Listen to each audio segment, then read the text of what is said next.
যে আজ আমার মধ্যে হাজারো কমতি দেখছে, সেই একবার বলেছিল তুমি আমার মতোই। তিনি তার অনুগত্যের গল্প বলেছিলেন। আমাকে দেখে সে চুপ হয়ে গেল। খারাপ সঙ্গের চেয়ে একা থাকা ভালো।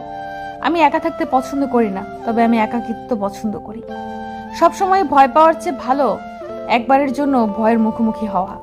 যখন আপনি একা বোধ করছেন, মনে রাখবেন সেই সূর্য সর্বদা কোথাও জ্বলছে। মানুষ শুধু তার জন্য কাঁদে যাকে সে তার জীবনের চেয়ে সবচেয়ে বিশেষ স্থান দেয়। একাকিত্ব মনের একটি অবস্থা। আপনি একা এবং সুখী অথবা একা এবং দুঃখিত হতে পারেন। যখন আপনি একাকিত্ব বোধ করছেন, মনে রাখবেন যে আপনি একমাত্র ব্যক্তি যিনি সত্যিকার অর্থে নিজেকে সুখী করতে পারেন। একাকিত্ব কোনো অভিশাপ নয়, এটি নিজেকে শেখার, বড় হওয়ার এবং আবিষ্কার করার একটি সুবর্ণ সুযোগ। অশ্রু হৃদয় থেকে আসে, মস্তিষ্ক থেকে নয়। প্রথমে প্রেম, তারপর উপেক্ষা এবং এখন প্রতারণা। একজন মানুষ কৌশলে আমাকে ধ্বংস করেছে। বিদায় জানাতে গিয়ে জীবনের একটি মুহূর্ত হারিয়েছে সে। আমি মুহূর্তের মধ্যে আমার পুরো জীবনটা হারিয়ে ফেলেছি।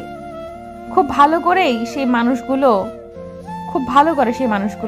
যারা ভালোবাসা প্রকাশ করে না। যখন অন্য কারোর সাথে দেখা হবে, তখন বুঝবে আমি ভালো না হলেও খারাপ ছিলাম না। একজন মানুষ তখন পরাজিত হয় যখন সে বুঝতে পারে যে তাকে সে সব কিছু বিবেচনা করেছিল, তার কাছে সে কিছুই না।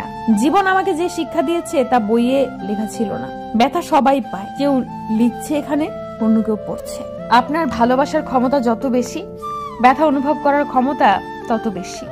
একা থাকা দুর্বলতার লক্ষণ নয়, এটি শক্তির লক্ষণ। কারণ এর অর্থ হলো তুমি নিজে দুই পায়ে দাঁড়াতে পারবে। টুকরো জীবন নিয়ে বেঁচে থাকা।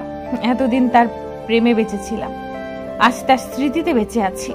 আমি কিছুক্ষণ নীরবে লক্ষ্য করলাম, কেউ গ্রাহ্য করলো না। শুধু আমার দোষ ছিল, আমি স্বপ্ন দেখেছিলাম চিরকাল তার সাথে বেঁচে থাকার। ক্ষতি তো হয়েছে আমার জীবনে কিছু, কারণ তোমার পর আমি আর কিছু হারাইনি। আমার শহরে ভদ্র হওয়ার ভান করুন। আমি নীরব কিন্তু নির্বোধ নই।